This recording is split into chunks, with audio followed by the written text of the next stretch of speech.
높으므로 외출하거나 야간 시간에는 욕조나 세면대의 수도꼭지를 조금씩 흘려두는 것이 좋습니다. 2023년부터 주식을 거래해 얻은 차익이 5천만 원을 넘을 경우 매년 2차례 증권사 계좌에서 양도소득세가 원천 징수됩니다.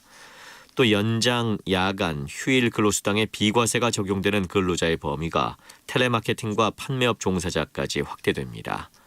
기획재정부는 오늘 이 같은 내용의 2020 세법 개정 후속 시행령 개정 방안을 발표했습니다. 오늘 오후 서해안부터 눈이 오기 시작해 저녁에는 중부지방과 전라도, 경상도 내륙, 제주도 등지에도 눈이 내리겠습니다. 기상청은 서울 등 수도권에는 퇴근 시간대인 저녁 6시부터 눈이 내릴 것으로 보여 차량 정체가 심할 것으로 예상된다고 밝혔습니다. 이번 눈은 모레까지 이어질 것으로 보이며 전라도 서쪽 지역에는 30cm 이상, 제주도 산간에는 50cm가 넘는 많은 양의 눈이 올 것으로 예상됩니다. 서울 현재 기온 영하 2도입니다. 제1라디오 5시 뉴스를 마칩니다. KBS 대한민국 중심 채널 KBS 1라디오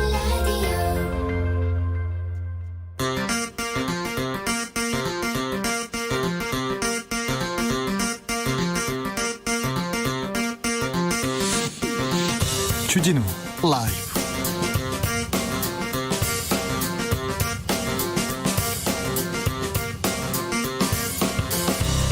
(2021년 1월 6일) 수요일입니다. 코로나 시대 재난지원금은 보편지급이 맞나 아니면 선별지급이 맞나, 여러분은 어떻게 생각하십니까?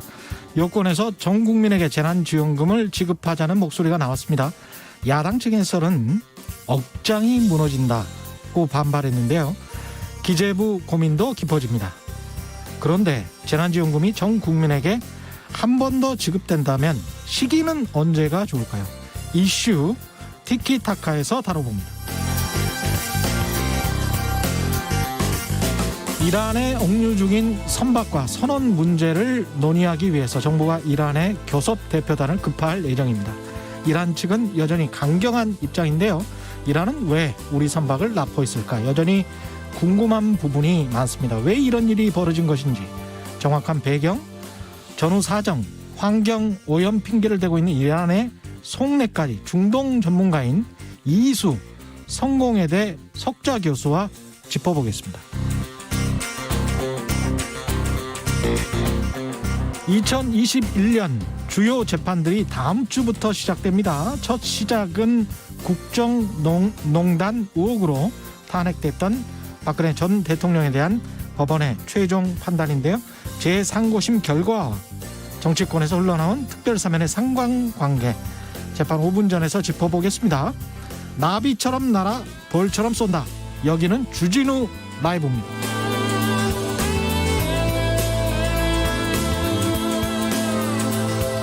네, 안녕하십니까. 최경령의 경제쇼를 진행하고 있는 진실탐사 엔터테이너 최경령입니다. 주진우 기자의 자가격리로 지난주 월요일부터 여러분과 함께했죠. 오늘이 이제 제가 진행하는 마지막 날입니다. 예.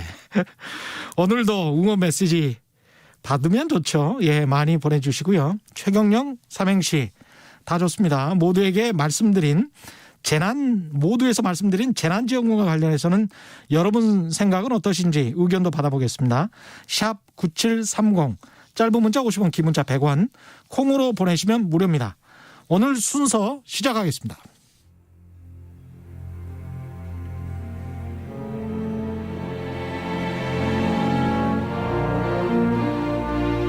우리는 코로나보다 강하다.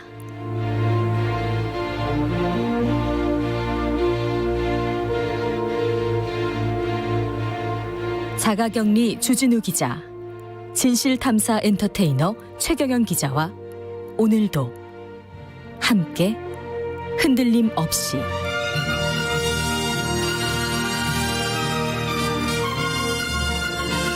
KBS 1라디오 주진우 라이브.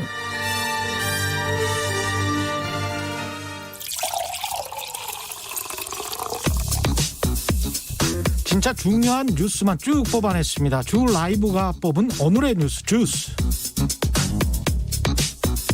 시사인 송지 기자 나오셨네요. 안녕하세요. 네, 안녕하세요. 예, 코로나19 현황부터 살펴보죠. 네, 오늘 0시 기준으로 코로나19 신규 확진자가 840명입니다.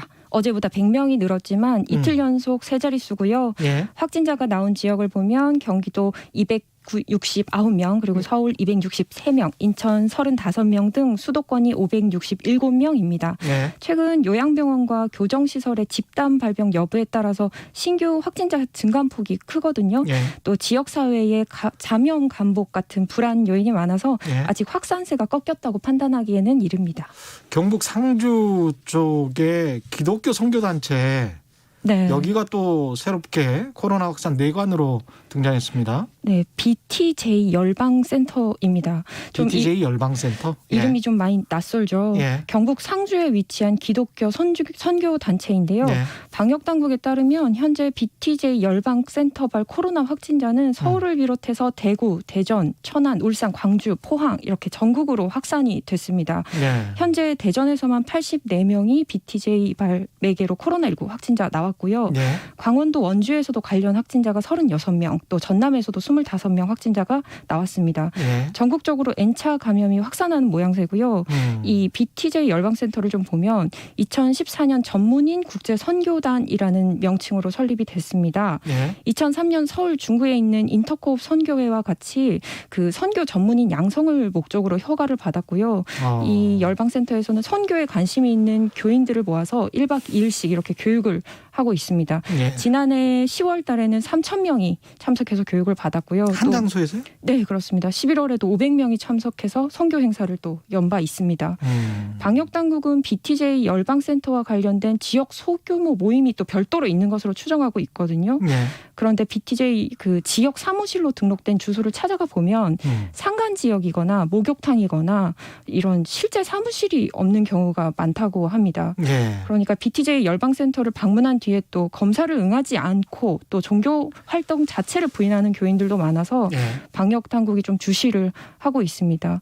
이 감염원 차단에 어려움을 겪고 있는데 검사를 미루다가 자칫 가족이나 지인에게 피해를 줄 수 있다. 관련자 스스로 신속히 검사를 받아달라 이렇게 당부했습니다. 인터넷으로 예배를 보는 교회들도 굉장히 많고 그런데 좀 안타깝네요. 사실은. 그렇죠. 예. 이 협조를 하지 않으면 경찰에 고발되니까요. 예. 좀 자발적으로 좀 자기 방역을 좀 해주셨으면 좋겠습니다. 정부가 교정시설 직원들 대상으로 매주 신속 항원 검사를 하겠다 이렇게 이야기했네요. 교정시설 내 감염 확산을 막기 위해서 정부가 전국 교정시설 직원에 대해서 매주 신속 항원 검사를 실시하겠다. 그리고 전국 41개 교정시설에 대해서 추가 전수조사를 하겠다. 이렇게 밝혔는데요. 예. 윤태호 중앙서구수습본부 방역총괄반장은 오늘 정례 브리핑에서 집단 감염 예방을 위해서 교정시설 수용자에게는 매일 1매의 KF94 마스크 지급하고 또 직원에 대해서도 주 1회 신속 항원 검사를 실시하겠다고 밝혔습니다. 어제까지 11개 교정시설의 직원 또 수용자 전수검사를 완료했고요. 또 모두 음성을 확인했습니다. 그 외에 나머지 41개의 교정시설에 대해서도 조속히 검사하겠다고 덧붙였습니다. 앞서서 서울 동부구치소에서는 지난해 11월 27일 최초 확진자가 나왔는데 그 이후에 직원과 수용자에 대해서 6차례 전수검사 실시했고요. 예. 오늘 0시 기준으로 총 1,118명의 확진자가 발생했습니다. 이쪽에서 정말 많이 나왔군요. 예. 네. 이쪽하고 요양시설하고 이게 굉장히 큰 타격. 그것 때문에 또 사망자가 많이 나온 거죠. 요양시설 때문에. 네, 그렇습니다. 3차 재난지원금 관련 공고가 게시됐습니다. 코로나19로 영업 피해를 본 소상공인에게 최대 300만 원을 지급하는 소상공인 버팀목 자금, 이게 3차 재난지원금으로 불립니다. 예. 이 사업 공고가 중소벤처기업부와 소상공인시장진흥공단 홈페이지에 게재되었고요. 소상공인 버팀목 자금은 정부의 방역 지침에 따른 집합금지 그리고 집합 제한 업종과 지난해 매출이 전년 대비 감소한 연 매출 4억 이하 일반 업종 총 280만 명을 대상으로 지급됩니다. 집합 금지 업종에는 11일부터 최대 300만 원 지급이 되고요. 설 명절 전까지 전체의 90%가 지급이 완료될 예정입니다. 네. 기존 지원자 이외에 신규 창업자 이런 새로운 지원자 30만 명이 계시는데요. 예. 이분들에게도 지급 절차 개시하고요. 아, 그렇군요. 코로나19 장기화로 소득이 감소한 특수 형태 근로자 또 프리랜서 노동자에게도 4천억 규모의 긴급 고용 안전 지원금 사업 공고도 홈페이지에 게재되어 있습니다. 고용노동부 홈페이지에서 보시면 되고요. 네. 총 90만 명에게 50만 원에서 100만 원씩 지급합니다. 이외에도 긴급 지원 프로그램에서 제외됐던 방문 돌봄 서비스 노동자 9만 명에게도 생계 지원금 50만 원, 그리고 승객 감소로 소득이 줄어든 법인 택시 기사 8만 명에게도 소득 안정 자금 50만 원씩 드립니다. 예. 정인이 사건을 계기로 입양 절차에 공기관 역할을 늘리자 이런 의견이 나오고 있군요. 네, 지금 입양 특례법에 따라서 아이를 입양하려는 양부모는 보유 재산의 수준, 그리고 아동 학대, 가정 폭력, 성폭력 같은 범죄 경력 유무 등을 포함한 필수 서류를 가정법원에 제출하고 또 허가를 받아야 하는데요. 예. 이 과정에서 민간 기관을 중심으로 예비 양부모의 심리적 안정성 등을 판단하기 위한 심리 검사 또 가정 조사가 이루어집니다. 예. 이건 민간 기관을 중심으로 예. 이루어지고요. 법원은 이 모든 것을 검토해서 입양 여부를 결정합니다. 정인이 사건 가해자인 양부모도 입양 전에는 이런 절차를 다 거쳤습니다. 그리고 문제가 없다는 판단을 받았고요. 법원 결정에 따라 아이를 입양했는데 이를 놓고 민간기관이 주축이 돼서 예비 양부모를 심사하는 과정에서 제대로 검증이 이루어지는지 의문이 제기된다라는 예. 겁니다. 현재로서 법원의 개입은 최소한에 불과하고 또 심사 전반이 입양기관 실무자 개개인의 또 역량에 따라 다른데 예. 적어도 공공기관에서 입양 절차를 담당하면 민간기관이 아동 인생을 또 좌지우지하는 일은 일어나지 않을 것이라는 이런 의견입니다. 예. 하지만 문제의 본질은 입양이 아니라 아동 학대다 이런 반론도 나오고 있는데요. 예. 숨진 정인이가 입양아라는 사실이 부각이 되면서 아동 학대의 근원을 입양 절차의 그 허점에서 찾는 시각이 존재하는데 예. 입양 가정이 문제의 원인은 아니다라는 지적입니다. 꼭 양부 양모일 필요는 없는 거야. 사실 친부 친모도 아동학대 할 수 있는 거거든요. 그럼요, 물론입니다. 그리고 정인이가 입양된 이후에 또 세 차례나 아동학대 의심 신고도 있었는데 그렇죠. 경찰이나 관계기관이 번번이 기회를 놓쳤습니다. 재발 방지를 위해서는 입양 후에도 관리 체계, 아동에 대한 복지 이런 것이 더 시급하다 이런 의견이 나옵니다. 예. 조금 전에 김창룡 경찰청장이 정인이 사건과 관련해서 대국민 사과를 했습니다. 관할이었던 양천 경찰서장 대기 발령 조치, 여성 청소년 후임을 내정할 예정이라고 밝혔고요. 반복 신고 모니터링이 되도록 아동학대 시스템을 개선하고 경찰청에 아동학대 전담부서를 신설하겠다. 국가수사본부 국수본과 자치경찰 협력 체계를 구축하고 아동 학대자 정신병력 피해 아동의 과거 진료 기록을 반드시 확인해서 국수본 중심 경찰청 TF 구성해서 재발 방지 대책 세우겠다는 등의 후속 대책을 발표했습니다. 근데 사실은 이게 이렇게 일탈적으로 이런 일들이 이루어지면 이걸 완벽하게 통제할 수는 없는 거죠. 그렇죠. 우리가 네. 대책이 없어서 못 막았나라고 생각을 해보면 예. 꼭 그렇지는 않지 않나 이런 예. 생각이 듭니다. 결국은 옆에서 이웃에서 좀 관심을 가져주는 게 중요한 것 같아요. 그러니까 아이 하나를 키우려면 뭐 동네 사람 전체가 필요하다고 옛날 이야기를 하잖아요. 근데 네. 그런 게 없이 사회가 단절되다 보니까 이런 어떤 일탈적인 일들이 발생을 하거든요. 비극적인 상황이 발생을 하니까 결국은 이웃의 관심, 공동체 관심이 굉장히 필요한 것도 같습니다. 네, 맞습니다. LG 트윈타워 청소 노동자가 하청 업체를 고소했습니다. LG 트윈타워 건물을 관리하는 LG 계열사 SNI가 있습니다. 예. 이 SNI가 청소 노동자들이 소속된 하청업체 지수 INC와 계약을 맺었는데 네. 지난해를 끝으로 종료를 했습니다. 그래서 이 하청업체 지수 INC는 구강모 LG 회장의 고모인 구헌미 씨와 구미정 씨가 각각 지분 50%씩을 갖고 있는 기업인데요. 이 청소 노동자들이 여기에 소속이 돼 있는 겁니다. 이 청소 노동자 80여 명은 고용 승계를 요구하면서 파업에 돌입을 했고요.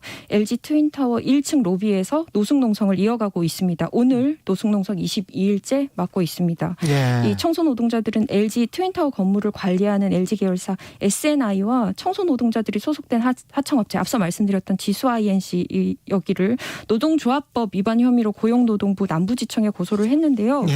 공공운수노조 서울지부는 이번 청소노동자들의 집단 해고는 청소노동자들의 노조 와해를 목적으로 한 원청과 하청이 공모한 부당 노동행위라면서 철저한 수사와 진실 규명을 해야 한다 이렇게 주장하고 있습니다. LG 트윈타워 청소노동자들은 2019년 10월 단체로 공공운수노조에 가입했는데 이때 용역업체 변경 그리고 전원 계약 종료 이 계기가 됐다고 주장하고 있습니다. 예, 공공운수노조에 가입했다고 용역업체를 바꿔버렸다. 네, 그러니까 본인들이 소속된 용역업체를 바꿔버렸다. 네 그렇습니다. 그래서 전원 계약 종료가 된 것이다. 네 맞습니다. 이런 주장이네요. 이것에 예. 10년 동안 일을 하신 분들인데요. 대체로 그 계약이 해지가 되더라도 하청업체가 계약이 해지가 되더라도 다음 고용 승계가 되곤 하거든요. 예. 그런데 이번에는 예외였던 거죠. 그러니까 이제 LG가 있고 LG의 계열사인 SNI라는 회사가 있는데 LG 계열사입니다. 네. 이 계열사의 회장이 아니죠. 대주주네요. 대주주가 고모 LG 회장의 구강모 LG 회장의 고모 두 분이네요. 네. 예. 하청업체.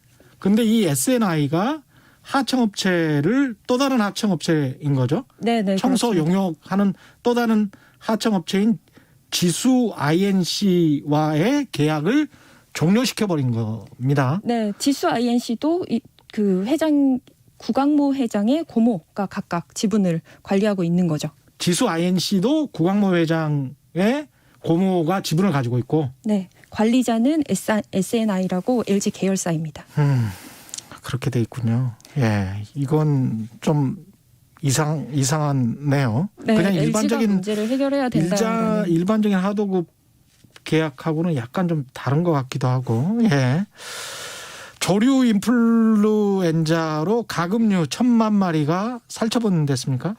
정부가 코로나19 확산 방지를 위한 방역에 모든 신경을 곤두세우고 있는데요. 예. 축산 농가들의 또 다른 방역 숙제가 생겼습니다.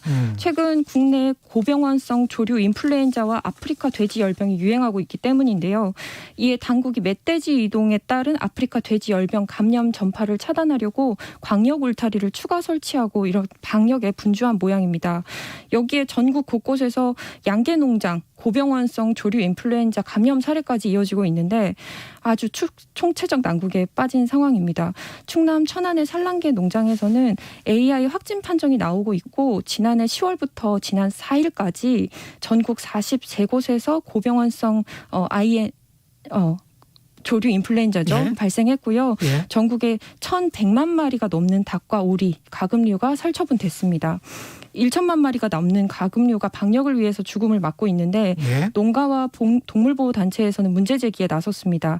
논란은 방역을 위한 살처분 방식이 매우 비인간적이라는 것 그리고 예방적 살처분의 범위가 너무 넓다는 것입니다. 현재 AI 중앙사고수습본부는 고병원성 AI 발생지 반경 3km 이내의 농장에서 사육하는 가금류에 대해서는 전부 다 예방적 살처분을 시행 중인데요. 예. 그러나 동물보호단체 등은 예방적 살처분은 과학적 근거도 없고 이 기계적인 탁상 행정에 불과하다라고 주장하고 있습니다. 그리고 이 살처분 자체가 워낙 충격적인데요. 예. 2011년에는 가축 매몰 작업에 투입됐던 축협 직원이 트라우마를 견디지 못해서 스스로 목숨을 끊는 사고도 있었습니다. 방역을 위해서 불가피하게 살처분을 해야 한다면 그 방식과 범위를 또 명확히 해야 한다는 요구가 나오고 있습니다. 예. 정부가 한국 국적 선박 억류돼 있는 지금 이란에 실무 대표단 파견했습니다. 외교부에 따르면 고경석 아프리카 중동국장과 실무자들로 구성된 대표단 4명이 오늘 밤 늦게 이란으로 출국할 예정입니다. 예. 대표단은 현지에서 이란 측과 양자 교섭을 통해서 억류 문제를 해결할 건데요. 최종건 외교부 제1차관은 오는 1월 10일부터 2박 3일 일정으로 이란을 방문합니다. 이 사건 발생 전부터 한국 내의 은행에 동결된 이란 중앙은행 자금 문제를 논의하기 위해서 방문이 추진이 됐었는데 이 자리에서도 선박 억류 문제를 논의할 것으로 보이는데요. 예. 앞서 지난 4일 오후 3시 30분께 호르무즈 해협의 오만 인근 해역에서 항해 중이던 한국 국적의 선박 한국 케미호가 사우디아라비아 주바일 항에서 이란 혁명 수비대에 의해서 이란 영해로 이동돼서 억류됐습니다. 현재 선박은 이란의 반다르 아바스 항에 입항한 것으로 추정이 되고요. 한국 케미호는 9,700톤급의 석유화학 제품 운반선입니다. 선장과 항해사 등 우리 국민 5명 그리고 미얀마, 베트남, 인도네시아 모두 20명이 탑승한 것으로 파악이 됐습니다. 예. 이란은 말씀하십시오. 해양 오염을 이유로 우리나라 선박을 납포했다 이렇게 이란에서는 밝히고 있는데 예. 현재 외교부에서는 이 환경오염 혐의와 관련해서 진위를 파악 중이고요. 그게 아닌 것 같다. 그런 지금 뉴스들이 많이 나오고 있죠. 네, 속내를 더 들여다봐야 될 것 같습니다. 관련 내용 잠시 후에 훅 인터뷰에서 좀 더 자세히 다뤄보겠습니다. 이희수 교수 나오십니다. 북한이 8차 당대회를 시작했습니까? 네, 북한 관영 매체들은 어제 오전 9시 수도 평양에서 8차 당대회가 시작됐다고 전했는데요. 중앙 지도기관 성원 250명과 각급 조직에서 선출된 대표자 4,750명을 비롯해서 방청객 2,000명까지 모두 7,000명이나 되는 대규모 당대회가 열렸다고 보도했습니다. 예. 김정은 위원장의 개회 선언에 이어서 첫 순서로 개회사 진행됐고요. 개회사에서 김정은 위원장은 이번 당대회 개최 배경과 목표를 설명하는데 거의 대부분을 할애했습니다. 먼저 김 위원장은 이렇게 말했는데요. 일찍이 있어 본 적이 없는 최악 중의 최악으로 계속된 난관에서 당은 거대한 승리를 쟁취했지만 지난 7차 당 대회 때 세운 국가 경제발전 5개년 전략 목표는 거의 모든 부분에서 엄청나게 미달됐다. 이렇게 밝혔는데요. 예. 축적된 쓰라리 교훈 또 아픈 교훈이라고 칭하면서 그대로 방치하면 더 큰 장애와 걸림돌로 되는 만큼 폐단이 반복되지 않도록 단호한 대책을 세워야 한다고 강조했습니다. 사실상 지난날의 경제 분야 실패를 또 자인하고 새로운 과학적 투쟁 목표, 투쟁 가업을 세우겠다 이렇게 밝힌 겁니다. 예. 뉴스 이제 마무리된 거죠? 네. 시간이 촉박해서. 예. 주스 시사인의 송지혜 기자와 함께했습니다. 고맙습니다. 네, 감사합니다. 예. 이어서 이 시각 교통정보 알아볼까요? 예. 교통정보센터의 오수미 씨 나와주세요. 네, 이 시각 교통정보입니다. 전국이 영하권의 추위 속에 지금 호남 지역에서는 여러 사고 소식들도 들어와 있습니다. 호남고속도로 순천 방향으로 북광산에서 승용차 관련한 사고가 발생했고요. 2차로 선상에서 처리를 하면서 뒤쪽으로 정체입니다. 서해안고속도로 목포 쪽으로는 선운산 1차로에서 사고를 수습 중이라 주의를 해서 이동을 해주셔야겠습니다. 반대 서울 방향으로는 화성 휴게소 부근에서 고장난 차를 처리하고 있는데요. 지장을 받아 바란나들목부터 6km 구간에서 속도를 못 내고 있습니다. 수도권 제1순환고속도로 판교 구리 쪽, 양주 요금소에서 통일로 나들목으로 가는 하이패스 3차로에서 사고가 났고요. 처리 중입니다. 반대편으로도 양주 요금소에서 송추 나들목 사이 4차로에 고장난 차가 서 있어서 조심히 이동을 해주셔야겠고요. 더 가서는 토평에서 강일, 성남에서 판교 쪽으로 교통량이 많아 느리게 이동을 하고 있습니다. 지금까지 KBS 교통정보센터였습니다. 주진우 라이브.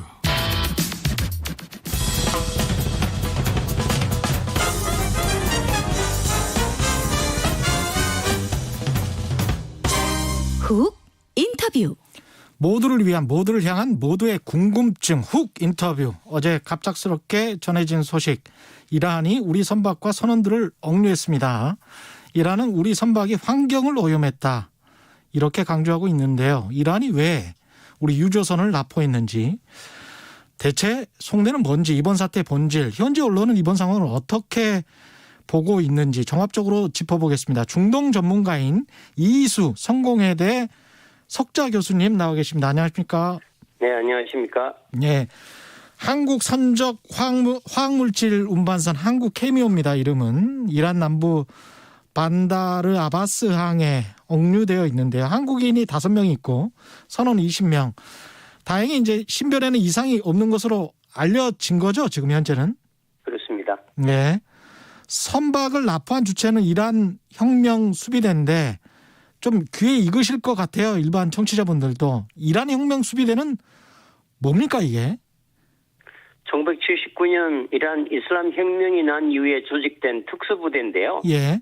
그 목적은 이슬람 혁명 가치와 이슬람 체제 수호를 위한 군대입니다. 대통령 통제를 받지 않고요. 예. 대통령 명령하에 있는 정규군보다 상위 부대로 누구 통솔을 받나면 최고 종교 지도자 알리 하메니에 휘하에 있는 직속 부대, 실질적인 이란 최고 권력 기관으로 보시면 됩니다. 숫자는 한 12만 정도로 알려져 있고요. 아, 그렇군요. 예. 근데 이란 정부는 공식 브리핑에서 우리 선박이 해양 오염을 시켰다. 그래서 납포했다. 뭐 이런 건데 표면상 이유고 실질적인 목적은 따로 있다. 이런 분석이 지배적입니다. 어떻게 보시는가요? 그렇겠죠. 지금까지 이란이 우리 선박을 납포한 전례가 없었거든요. 네. 그리고 전통적으로 중동에서 이제 한국과 이란은 가장 우호적인 관계고 이란으로서도 한국은 가장 상위의 무역 파트너인데 예. 굳이 이렇게 무리수를 둘 이유가 전혀 없기 때문에 예. 이것은 뭐 해양 오염은 하나의 표면적인 이유고 실질적으로는 지금 이란이 처해 있는 어떤 국제적인 압박에 미국에 대한 하나의 이제 메시지 다시 말하면 이 호르무즈 해협이나 이 페르시아만의 항행의 권리와 어떤 주권을 우리는 누구를 향해서도 언제든지 행사할 수 있다는 것을 선언적으로 보여준 거고 예. 그 시기에 우리 선박이 하나의 좋은 그 뭐라 그럴까 목표가 됐던 것 같습니다. 그 시기가 트럼프 행정부와 바이든 행정부의 딱 중간 바이든 행정부가 들어오기 전에 어떤 선수를 친 건가요? 지금 최근에 지난 이제 날부터 그넴 슐레이마니라고 하는 이란 혁명 수비대 최고사령관 그 표적 살해 일주기고 예. 지금 이란 전체는 굉장히 애도적인 분위기입니다. 예. 거기다가 이제 유가 하락과 또 코로나 사태로 극악한 경제 체제 그 상태에서 트럼프 행정부가 마지막으로 이란을 압박하기 위해서 지금 니미츠 핵 항모가 가 있고 B-52 폭격기가 굉장히 압박하고 있는 굉장히 절박한 상황에서 예. 이란이 뭔가 대외적으로 또 대내 여론을 묶어두기 위해서 어떤 주권 국가로서의 선언적인 그 행동을 보일 필요가 있던 시점에 이 이제 우리 선박 납포가 일어났던 거죠. 다목적이라고 보여집니다. 다중적인 포석이네요. 예. 네. 그 이란 의도와 관련해서 이제 미국의 이란 제재로 한국은행 계좌에 묶여 있는 한 70억 달러 되는 돈, 8조 원 정도, 8조 원이 조금 못 미칩니다만은 이 원유 대금이 목적이다. 이런 뉴스가 많이 나오고 있습니다. 이 부분 좀 자세히 설명 좀 해주십시오. 뭐 실질적인 이유가 그거겠죠. 우리가 이란으로부터 우리 전체 원유의 한 10% 정도로 이란에 의존하고 많이 수입해 왔습니다. 예.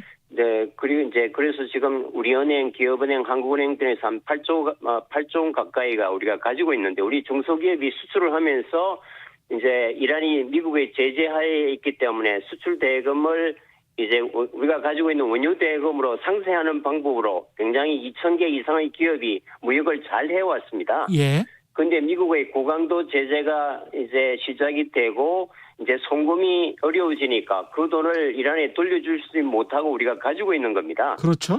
예, 그건 굉장히 큰 돈이고 예. 이 굉장히 어려운 경제적인 상황에서 이란은 이런 국제법으로도 또 우리가 팔았던 상품 대금을 왜 안 주느냐 굉장히 우리 정부에게 끈질기게 요구해왔고 또 우리 정부는 사실 미국 눈치 보느라고 이게 어떤 일이 있을지 모르니까 안 돌려주고 있는 거죠. 그것이 그렇죠. 사실 양국 정부의 가장 핵심적이고 실질적인 이슈입니다. 이게 꼭 우리나라에만 있는 게 아닐 것 같은데요.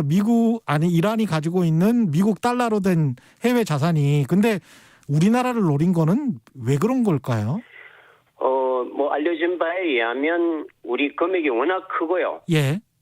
이거는 뭐 이제 뭐 이란이 해외 투자해서 그런 돈보다도 구체적으로 이제 석유를 판 명확한 이게 상품 대금이고, 이 돈은 뭐 핵 활동이나 대량 살상 무기에 전입하는 그런 이제 불투명한 자금이 아닌 분명한 무역 대금인데 예. 이것조차도 이제 안 돌려주고 있다는 데 대한 불만이고 또 우리 정부는 끊임없이 돌려주고 싶어도 미국의 경제 제재 하에서 우리가 한계가 있다는 걸 설득했지만 예. 그거는 한미 간의 문제고 미국을 더욱더 설득해서 우리 걸 돌려달라고 이제 오랫동안 요구해 왔던 겁니다. 아, 이제 그런 그렇군요. 상황에서 이제 선박 나포도 이제 이 지지부진한 이 문제를 좀 더 극단적으로 풀기 위한 포석이라는 전망이 많은 거죠. 근데 이란 입장에서 생각하면은 내 돈 돌려줘 이런 건데 우리 입장에서 봤을 때는 미국이 이란의 해외 자산을 다 동결시킨 상황에서 미국 중심의 지금 세계 체제에서 미국이 제재를 풀지 않는 이상 우리 정부가 할 수 있는 일이 있을까요? 뭐 저도 이란 출장 가서 이제 고위 당국자들을 만나면 그런 얘기를 합니다. 그 한미 동맹 우리가 다 알고 네. 북한에 대한 특성 때문에 그 경제적으로 군사적으로 한국이 얼마나 미국과 그 협조적인가도 우리가 모르는 바가 아니다. 그러나 이제 제재 해제 품목도 있고 또 실질적으로 몇 가지 품목은 이 핵과 상관없는 우리가 정부 간의 협상을 통해서 풀어줄 수 있는 품목들도 굉장히 많은데 예. 그런 부분에 의해서 이제 한국이 너무 미국 눈치를 보고 그런 미국을 설득하는 노력이 미흡했다고 이제 이라는 판단하는 거고 예.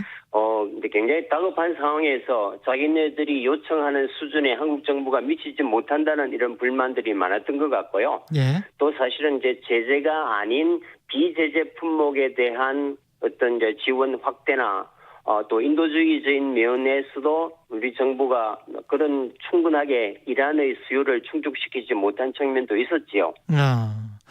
우리 정부가 그래서 이제 교섭 실무 대표단 파견을 준비 중인 걸로 알고 있는데요. 이란은 올 필요 없다 뭐 이런 거잖아요. 네.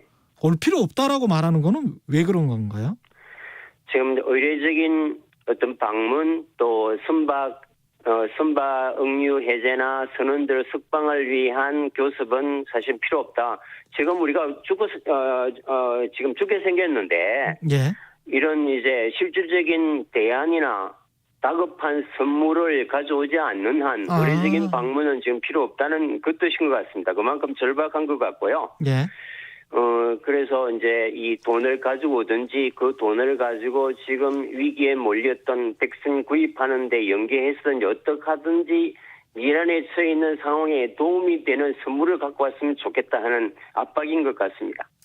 그러면 10일부터 지금 2박 3일 일정으로 최종권 외교부 차관이 이란 방문을 예정대로 진행하겠다고 밝혔는데 이번 사건 해결에 어떤 도움을 줄 어떤 카드를 가지고 가는 걸까요?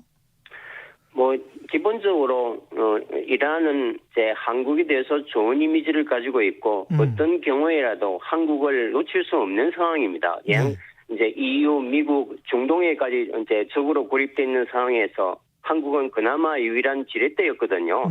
그런 면에서 어떤 극단적으로 이게 협상을 파기할 가능성은 거의 없습니다. 다만 우리가 이제 얼마나 성의를 보이는가 문제인데 우리가 줄 수 있는 카드가 별로 없다는 거죠. 뭐 그래도 끝까지 가서 이제 그 사람들의 의견을 충분히 청취하고 우리가 이제 노력하는 제출을 보여야 되고 예. 또 우리가 할 수 있는 일은 미국을 설득해서 이제 어떤 핵 활동과 관련 없는 이런 인도적인 부분, 특히 이제 백신 제공 이런 문제에 대해서는 우리가 전향적인 자세를 보일 필요가 있죠. 아마 그런 것이 관건일 거고 예. 우리 아마 정부 대표단도 상당하게 이란을 누굴뜨릴 수 있는 어떤 보관을 가지고 가겠죠. 우리 정부 입장에서도 자국민 보호라는 명분이 생겼습니다. 그래서 미국 눈치 안 보고 동결된 자금을 어떻게 풀어줄 수 일부라도 그런 방법은 없습니까? 뭐 그래서 이란 쪽에서 이제 제의한 것이 백신 구입 비용을 이제 한국 정부가 가지고 있는 그 돈을 사용했으면 좋겠다는 게 공식적으로 이란에서 우리 정부에 이제 타진을 했고요. 어떻게 보면 인도적인 도움을 요청을 한 거네요. 그렇습니다. 예. 왜냐하면 지금 온 글로벌 위기 상황에서 이제 국민들을 살려야 되는 백신 제공에 대해서 이걸 거부할 나라가 누가 있겠습니까? 예. 그래서 이제 우리가 가지고 있는 돈을 가지고 이제 백신을 구입해서 이란에 이제 제공해 준다면 뭐 그것도 충분히 이제 미국을 설득할 수 있고 미국도 그 부분에 대해서는 이제 이제 거부하기는 힘들 거잖아요. 예. 뭐 그게 가장 유효한 실질적인 협상 카드가 아닌가 싶습니다. 일단 이 돈은 동결시킨 대로 그대로 놔두고 나머지 돈을 가지고 우리 자금을 가지고 백신을 사주면 나중에 이제 계상을 하면 되겠네요.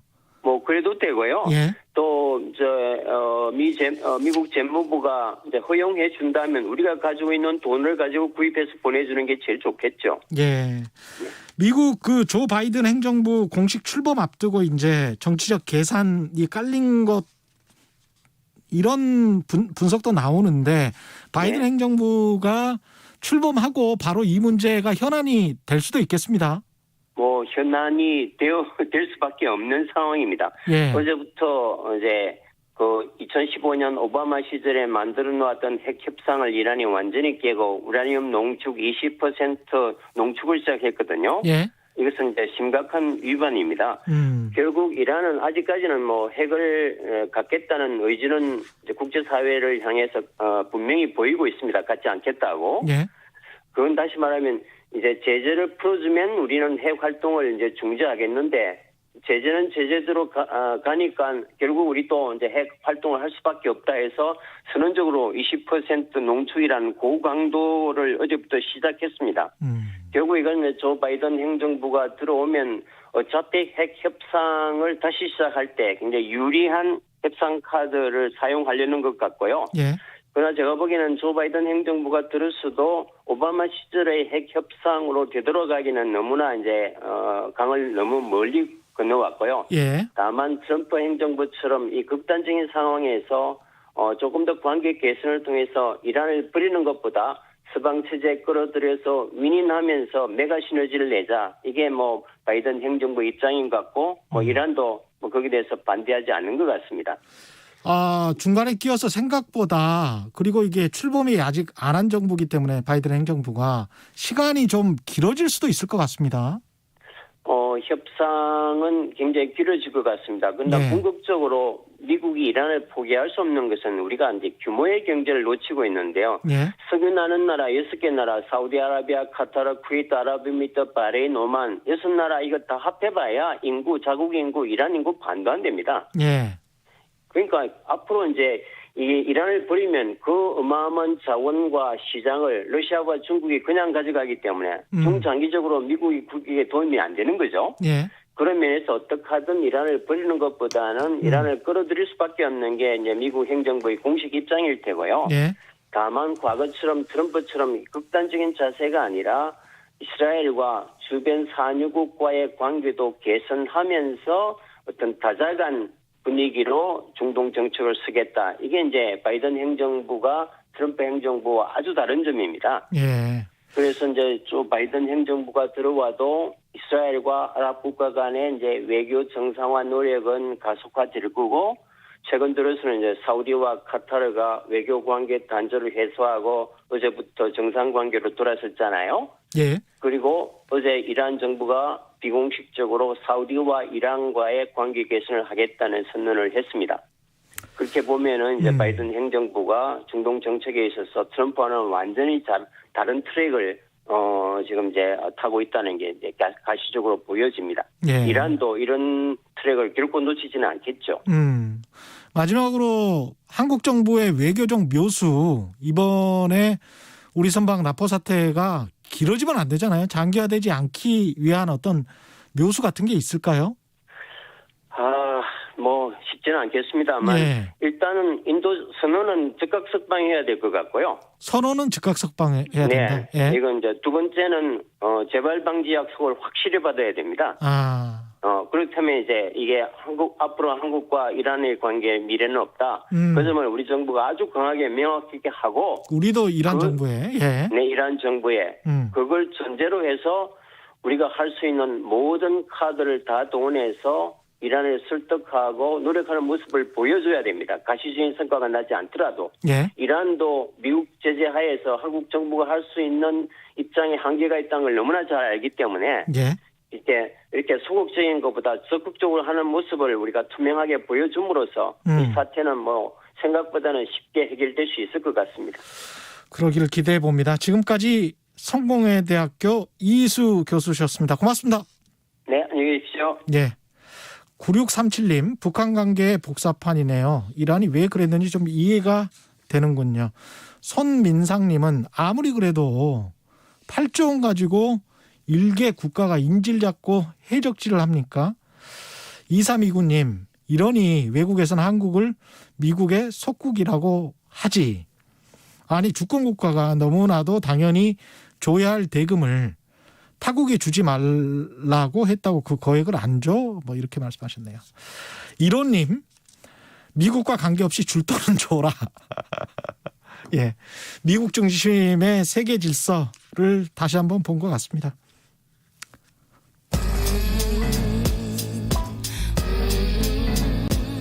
나비처럼 날아 벌처럼 쏜다. 주진우 라이브.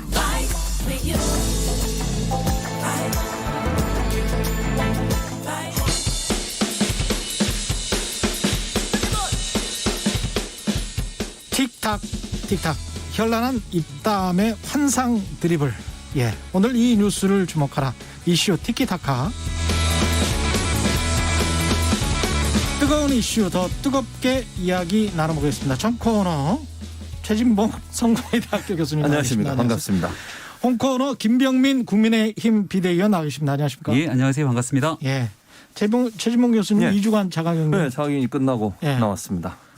확진자가 되셨습니까? 아니, 저는 확진자가 아니고 찐자. 예, 확진자는 저는 음성이었고요. 예. 집에서 그냥 나가지도 못하고 예. 자가격리하면 앱을 깔거든요. 예. 앱하고 공무원 전화, 그러니까 담당 공무원 전화하고 연결이 되면서 예. 위치 추적을 합니다. 아. 그래서 나갈 수가 없어요. 집 밖으로. 나가는 순간 막 울리고 난리가 나서 집에서 나가지도 못하고 그러고. 홈투 같은 거 하셨어요? 홈투가 뭡니까? 근데? 홈 트레이닝 같은 홈 트레이닝 예. 했습니다. 집에서 예. 열심히 그냥 팔굽혀펴기 하고 예. 살찌면 안 되니 그래도 좀 쪘네요.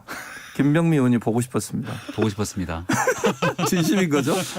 진짜 보고 싶었습니다. 두 분 아주 뜨겁게 이야기할 주제가 오늘 많습니다. 네. 예, 일단은 국민의힘이 TBS 프로그램 진행자들에 대해서 고발장을 제출했습니다. 예, 김어준, 주진우 등등등.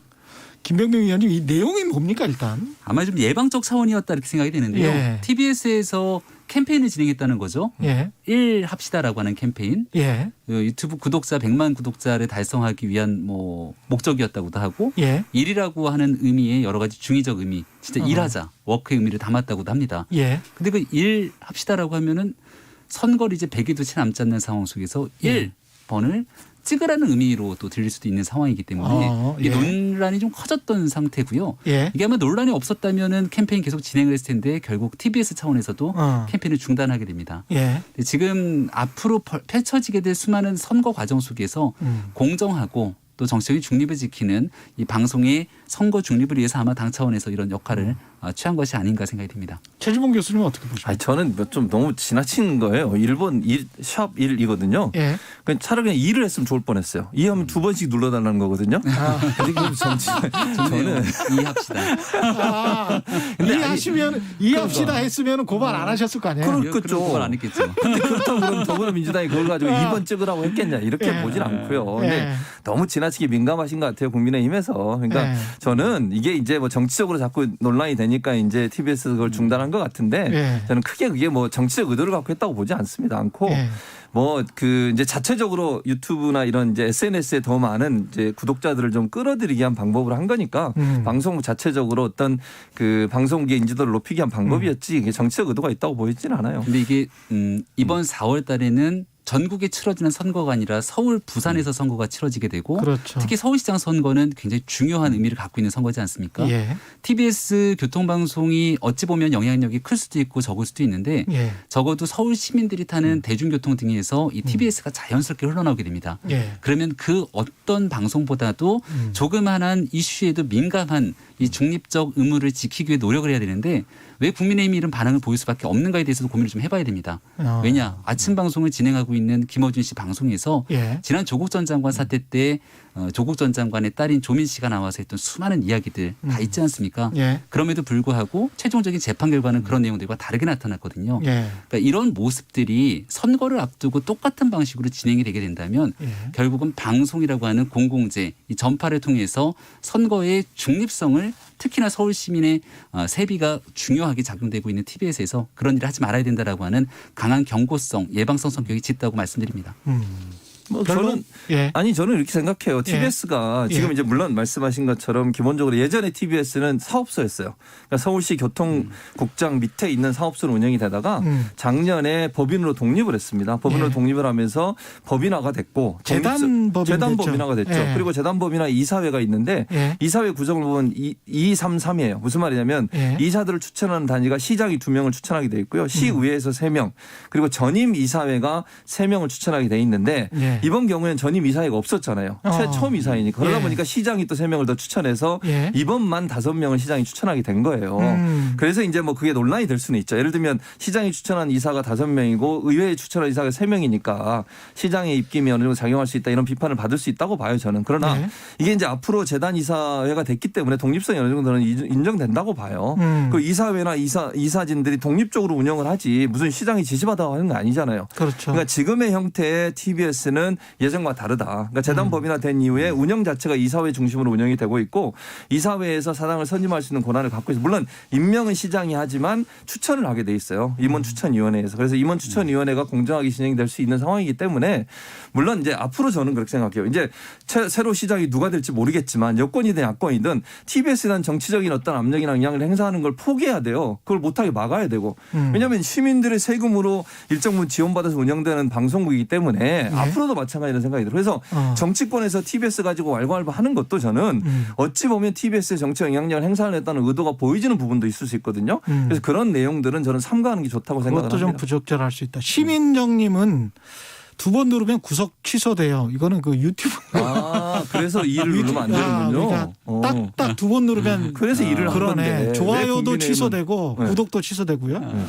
1712님은 그러면 이제 TV조선 미스트롯 2는 국민의힘이냐 뭐 이런 이제 그럼 뭐 1과 2는 TBS와 TV조선이 가져가면 KBS는 뭘 가져가야 되는 거야 그러면 KBS 이라디오. 예. KBS는 뭐 KBS 이라디오도 그러면 정치적으로 보면 예. 국민의힘 지지하는 쪽이 돼버리는 거잖아요. 왜 KBS는 무지개입니다 무지개. 예. 7색깔 무지개. 예. 아무튼 여기서 우리가 느낄 수 있는 건 국민의힘뿐만이 아니라 또 서울 시민들 중에 상당수도 이런 부분들을 보면서 이거 정치적으로 조금 편향돼 있는 건 아니야라고 하는 생각을 가지는 분들이 계실 겁니다.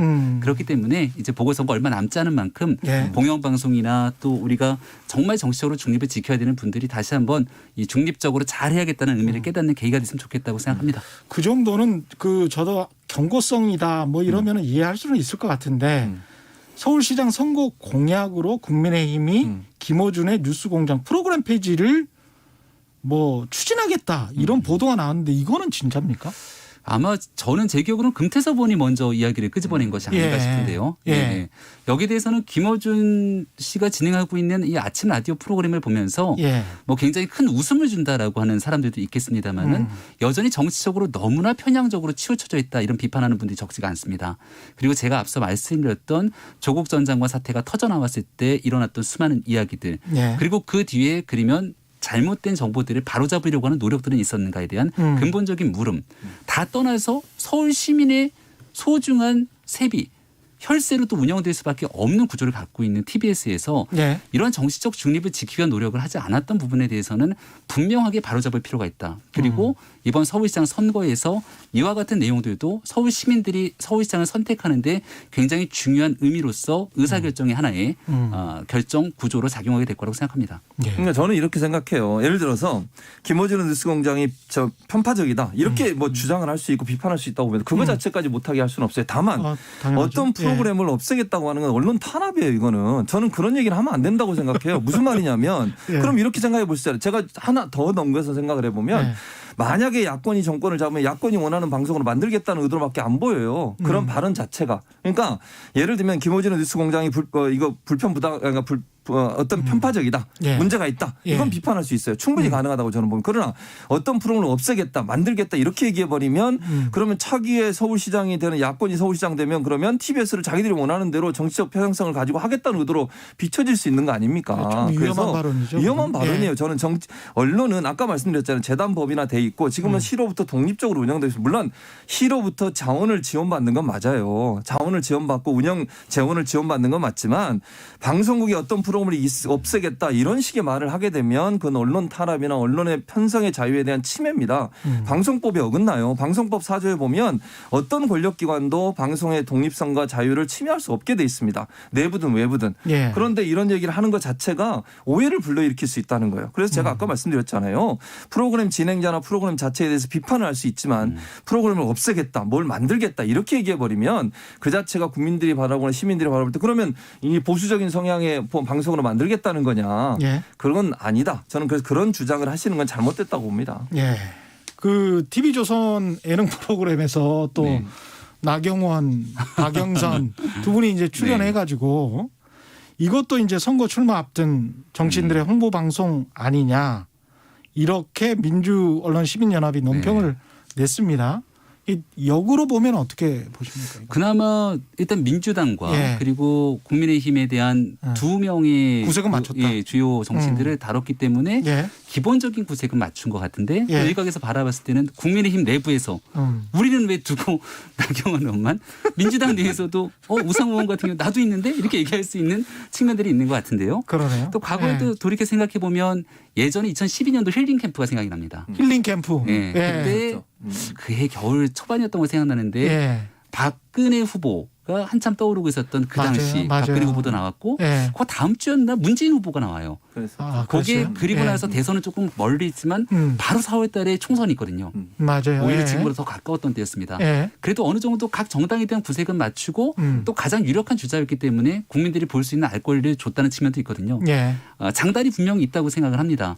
하지만 최소한의 균형을 맞추려고 하는 노력들은 늘 방송이 잊지 말고 견지해야 될 자세라고도 생각합니다. 예. 저는 이게 이미지 정치화할 수 있는 아주 위험성이 높은 행동이라는 생각이 들어요. 그러니까 지금 이제 말씀하신 김병민 의원님 말씀에 동의하는 부분은 균형을 맞추는 부분 좋아요. 그건 좋은데 정치인들이 이분들이 나와서 했던 얘기를 보면 아내로서의 역할이든 가정에서의 역할 이런 부분이 주 내용이거든요. 사실 근데 이분들이 나와서 물론 그 프로그램의 취지 자체가 그런 모습이에요.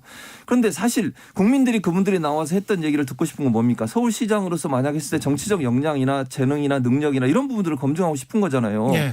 그런데 이게 그런 모습으로 자꾸 비춰져서 여성을 어떤 여성의 그 뭐랄까 사회적인 선입견 안에 갇혀 있는 모습만 보여주는 것이 과연 이분들을 출연시킬 이유와 목적이 있었을까? 물론 그 방송사 입장에서는 시청률을 끌어올려서 경제적 이익을 얻고 광고를 더 많이 붙이려는 의도가 있었겠죠. 예. 그리고 이분들 입장에서는 나가는 것 자체가 홍보가 된다고 봤을 거예요. 근데 나가서 과연 그러면 지금 이제 유력한 서울시장 후보로 거론되는 분들이 여성으로서 가정에서 일하는 부분, 자녀를 돌보는 부분 이런 얘기를 해가지고 이분들의 이미지 자체가 유권자들이 올바로 선택하는데 부정적인 영향을 미친다고 저는 생각해요. 예. 예를 들면 정말 그분이 서울시장으로서 정치인으로서의 역량이나 능력을 검증하고 볼 수 있는 그런 내용을 했다면 어느 정도 예. 이해가 되지만 잠시 그런 쉬었다 내용이 가겠습니다. 예, 그러시죠. 예. 6시에 이슈 티키타카 이어갑니다.